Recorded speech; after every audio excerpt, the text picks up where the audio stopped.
In just 12 minutes, uncover 10 explosive takeaways from Gaza survivor Ahmed Fouad Alkhatib's clash with 20 protesters on Jubilee's Surrounded. From why Gaza's biggest enemy isn't who you think, how protest slogans can backfire badly, and why many Palestinians reject coexistence with Israel. Takeaway 1. Armed resistance divides Palestinian opinion. Ahmed Fouad Alkhatib, a Palestinian-American from Gaza, repeatedly challenges the idea that armed resistance, especially through Hamas, helps the Palestinian cause. He argues that October 7th was a turning point that unleashed death and destruction, and believes that Hamas delivered Gaza's people into the hands of the most extreme Israeli government in history. In contrast, multiple protesters assert that armed resistance is a direct and inevitable outcome of long-standing occupation, siege, and ethnic cleansing. William, another Gazan, supports this idea, claiming that Hamas only emerged because Palestinians had been oppressed and slaughtered long before it even existed. One protester stated, "Armed resistance is the only language colonizers understand," while another quoted the revolutionary Frantz Fanon, who said colonized people can only free themselves through violent struggle. Ahmed counters that strategy by saying that Hamas, even before touching a single Israeli soldier, was already executing and oppressing its own people in Gaza. He believes that resistance should mean nonviolent efforts that protect lives rather than invite certain retaliation. For example, Ahmed recounts how Hamas executed hungry Gazans for allegedly looting food aid, showing how armed groups often turn on their own people. This clash between idealistic resistance and pragmatic caution creates a major fault line in Palestinian views on liberation. Now let's move to the next takeaway. Takeaway 2. Many reject coexistence with Israel. A large number of protesters in the debate do not support the idea of a two-state solution. They believe that recognizing Israel's right to exist is essentially accepting a settler colonial project that has committed massacres and stolen land since 1948. One speaker says that Israel was created by pushing out over 700,000 Palestinians, and that no peace plan can work unless that historical injustice is acknowledged and reversed. Another participant from Gaza reminds Ahmed that Israel bombed his family and left him with trauma long before Hamas was in charge.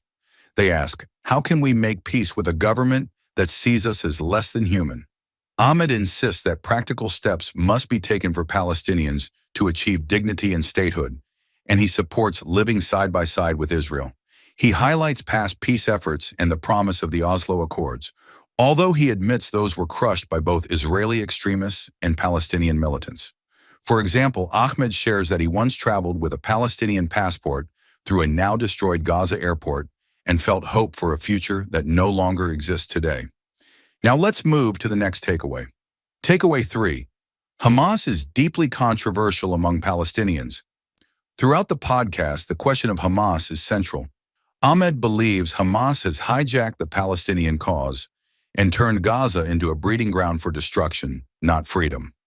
He accuses the group of prioritizing political gains over Palestinian lives and calls them out for using civilian suffering as propaganda to draw international attention.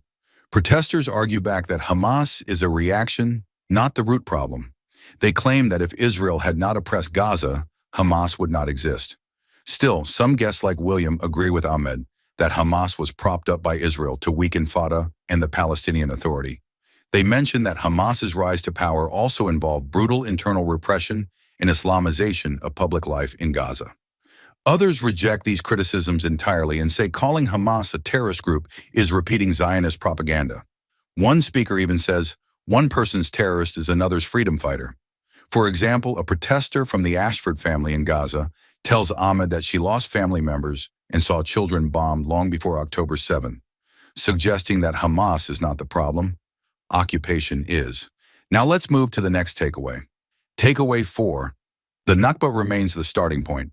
Almost every protester refers to the 1948 Nakba, when over 700,000 Palestinians were expelled from their homes during the creation of Israel. They insist that this event is not just history, but the root of all current violence and trauma. Ahmed tries to focus the discussion on October 7th as a major catastrophe, but is often challenged with, how is that worse than the Nakba?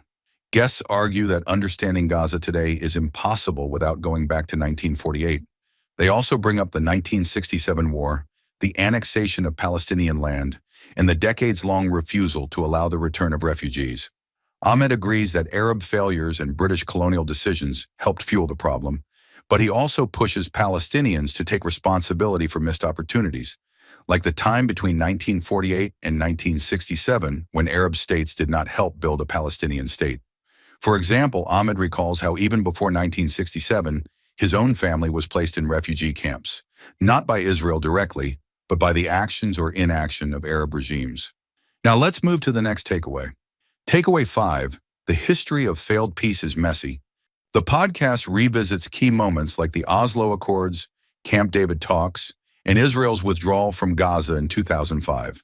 Protesters say these efforts were one-sided and only gave Israel more time to expand settlements and solidify control. One guest said, "The Oslo Accords were signed with a gun to our head."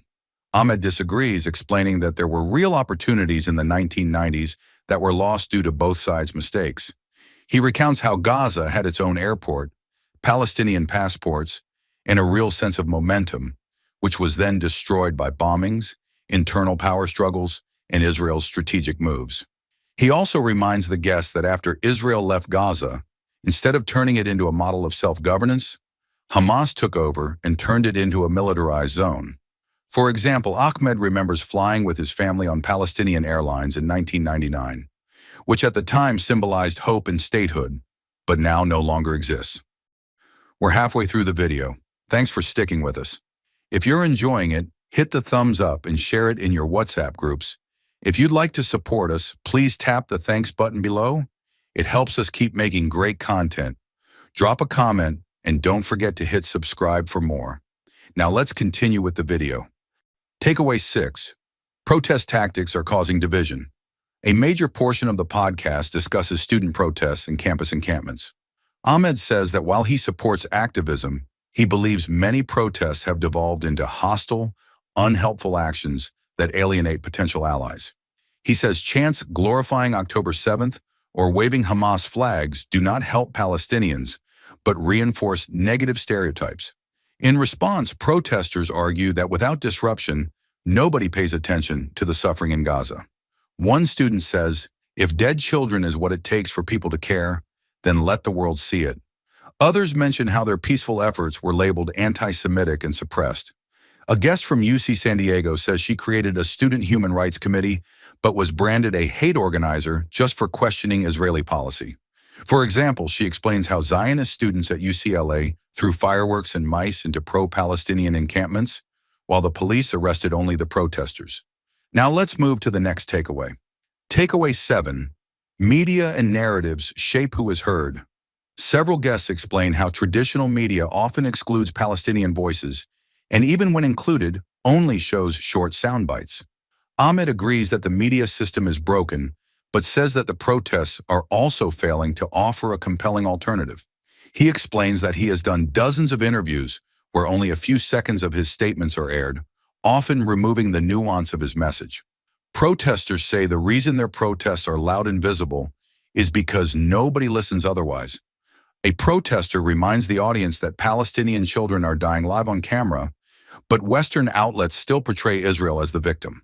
For example, Ahmed recalls needing security to speak at American universities because of threats from both pro-Israel and pro-Hamas groups, showing that even moderate voices are targeted. Now let's move to the next takeaway. Takeaway 8. Diaspora voices face identity battles. Throughout the podcast, tensions rise around who gets to speak for Palestinians. Ahmed is accused multiple times of not being Palestinian enough because he now lives in the United States. He fires back, saying that many of the loudest protesters are not Palestinian at all and do not understand the daily reality of living under siege in Gaza.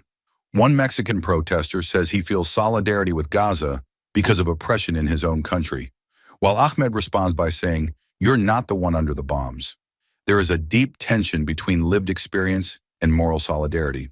For example, one protester from Bethlehem, Dr. Ahmed Subo, calls out Ahmed's critics by saying, "Look around you. These non-Palestinians are not sucking the oxygen out of the room. They are the oxygen." Now let's move to the next takeaway. Takeaway 9. Protest slogans can backfire badly. Ahmed strongly criticizes the use of slogans like, by any means necessary, or using symbols linked to October 7th attacks. He argues that such slogans help Israeli propaganda by making Palestinians look like extremists. Protesters argue that slogans are necessary to rally people and express rage.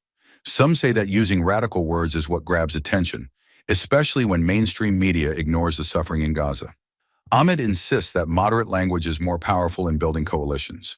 For example, he shares that he's had conversations with Israeli reservists who changed their views about Gaza only after seeing him speak about his own family's suffering without calling for violence. Now let's move to the last takeaway. Takeaway 10. Hope for Palestine needs new strategies. The podcast ends without agreement, but with a powerful message. Something different must happen. Ahmed believes that continuing down the path of armed resistance and extreme slogans will only bring more death. Protesters say peace without justice is just another form of surrender. The division between pragmatism and revolutionary anger remains unresolved, but both sides agree that the current situation is unbearable. For example, one protester says that Gaza has been unlivable since 2020, and now in 2025, people are still drinking rainwater and burying their infants under rubble. Ahmed's final message is that Palestinians must have a strategy beyond slogans and hashtags. Without a clear plan, they risk losing not just their lives, but their cause. Here is a brief introduction about Ahmed Fouad Alkhatib. Ahmed Fouad Alkhatib is a Palestinian-American writer and advocate who was born and raised in the Gaza Strip. After losing multiple family members in the conflict, he became known for his outspoken criticism of Hamas and his push for pragmatic, nonviolent solutions to the Israel-Palestine crisis. Thank you for watching. If you'd like to support this channel, hit the thanks button below. It really helps us keep going. If you enjoyed this summary, please leave a like and share it in your WhatsApp groups. To join discussion about this video, drop a comment below. And for more videos like this, hit the subscribe button below.